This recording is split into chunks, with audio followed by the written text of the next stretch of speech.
Assalamualaikum warahmatullahi wabarakatuh. Izin memperkenalkan diri, Torni Muda Politeknik Imigrasi Angkatan 24. Nama Egidia Virgia Auliawati, NRT 2021-2377.2.02, Prodi Administrasi Keimigrasian B. Di sini kami dari kelompok 8 akan mempresentasikan hasil diskusi dari kelompok kami mengenai sifat atau perilaku yang harus dimiliki oleh seorang pelayan publik.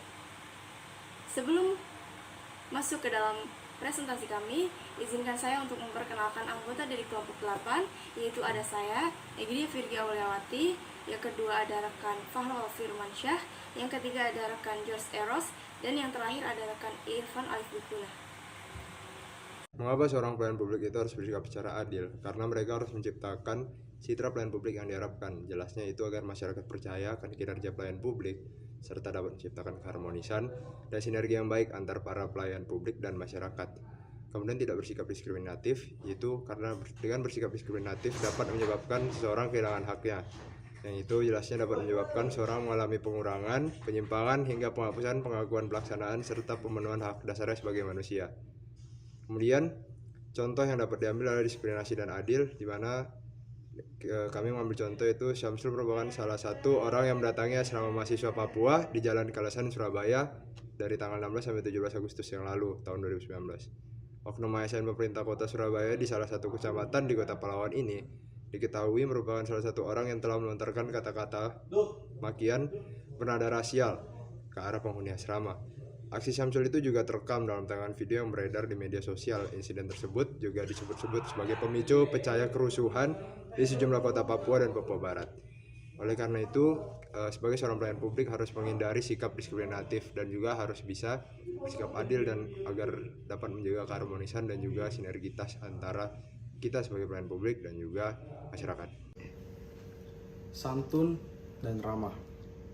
Itu adalah poin kedua dari pembahasan kita di kali ini. Mengapa seorang PNS memerlukan sifat yang santun dan ramah? Pertama, dikarenakan jika kita sebagai PNS melayani masyarakat ataupun warga dengan sifat yang santun dan ramah, maka itu menandakan dua hal. Yang pertama adalah kita memastikan bahwa mereka itu merasa dihargai. Dan yang kedua adalah memastikan bahwa mereka merasa nyaman ketika kita layani.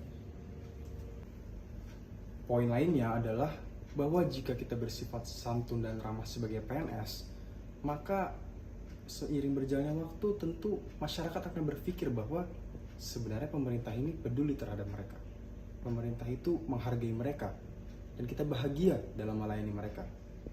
Maka dari itu, intinya adalah bahwa jika kita bersifat santun dan ramah, reputasi negara ataupun pemerintah kita akan naik. Dan dengan kata lain adalah bahwa reputasi negara itu berada di tangan kita sebagai PNS. Pada tahun 2022 kemarin sempat ada kasus oleh PNS Sinjai berinisial ABS. ABS sedang mengendarai mobil sambil merokok pintu terbuka dan menyetir. Kemudian secara tidak sengaja muncul motor yang menabrak mobil dia, bagian bempernya meskipun hanya sedikit. ABS pun marah, dia membuka pintu, melihat motor tersebut dikendarai oleh anak kecil, namun dia tidak berpikir panjang, langsung ditendang motor tersebut. Tentu mungkin bisa dibilang bahwa anak tersebut salah karena dia mengendarai motor padahal belum waktunya atau bahkan dia belum mempunyai SIM. Namun apakah ABS perlu sampai sejauh itu menendang motor yang sedang dikendarai anak kecil? Tentu hal ini akan menimbulkan pandangan di masyarakat bahwa PNS ini merupakan sosok yang arogan. Maka dari itu kita harus mengurangi sifat-sifat begini. Karena jika tidak, kita akan bisa menjadi seperti ABS, yaitu terkena pasal perlindungan anak dan juga pasal 360 ayat 2 KUHP. Demikian presentasi yang dibawa oleh kelompok kami. Kami harap dapat memberikan manfaat, tidak hanya untuk PNS saja, namun untuk semua kalangan masyarakat juga. Karena ilmu yang baik adalah ilmu yang bisa digunakan oleh semua orang. Saya mewakili kelompok ini untuk presentasi. Mohon maaf apabila ada kesalahan kata dan perbuatan. Wassalamualaikum warahmatullahi wabarakatuh.